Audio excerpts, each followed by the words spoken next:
ও ভাই, আমার জন্য একটা মেয়ে দেখে দে না, বিয়ে করব। বুড়োর কত রস, বিয়ে করবে? যে আমাকে বিয়ে করবে, আমার নামে যে 100 বিঘা জমি আছে আমি তার নামে লিখে দেব। দাদা তুমি আমার গার্লফ্রেন্ডকে বিয়ে করবে? না না, আমি এই বুড়োকে বিয়ে করবো না। এই শোনো আমি কি বলছি, তাহলে তুমি বুড়োকে বিয়ে করে বুড়োর সব জমি তোমার নামে লিখে দিলে, বুড়োকে ফুলসজ্জার রাতে বালিশ চাপা দিয়ে মেরে দিলে, ওই জমি সব আমার হয়ে যাবে। তারপর তুমি তুমি रुको जरा। হ্যাঁ দাদু, আমার গার্লফ্রেন্ড তোমাকে বিয়ে করবে। তুমি রাজি? হ্যাঁ আমি বিয়ে তুমি করবো। আমি তুমি উথাল পাথাল প্রেম। না, আগে তোমার সব জমি আমার নামে লিখে দাও, তারপর ফুলসজ্জা ঠিক হবে। আছে, তুমি দাঁড়াও, আমি উকিলকে ডেকে আনি। তুমি ঠিক করেছো মাইলা, নাহলে ওই সারা বুড়ো ফুলসজ্জা হয়ে গেলে তোমাকে জমি দিত না।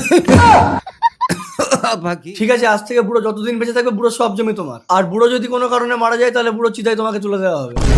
তবে তুমি যদি কোনোদিন কোনো পরপুরুষের সঙ্গে সম্পর্ক করো তাহলে বুড়োর জমি বুড়োর হয়ে যাবে। না না, আমি কোনো পরপুরুষের সাথে সম্পর্ক করবো না। এই নাও 4 বছরের জন্য তোমাদের লন্ডনে টিকিট করে দিয়েছি, হানিমুনে যাও। এ সময় বাইরে আছি। চলো পাখি, আমরা 4 বছরের জন্য লন্ডনে হানিমুন যাব। না না, ভাল লাগে না, ছাড়ো না। আরে শোনা, ও বুড়ো না গেলে হতো না। না গো কচি বউ নিয়ে লন্ডন না গেলে কোনো মজা পাবো না। আমি যাবো না। কেন পাখি? আমার ইয়ে ভেতরে আছে। দাঁড়াও দাঁড়াও, ইয়ে আছে মানে কোনো পরপুরুষ আছে নাকি? দাও বুড়োর জমি বুড়ো। ওই বেরিয়ে এসো।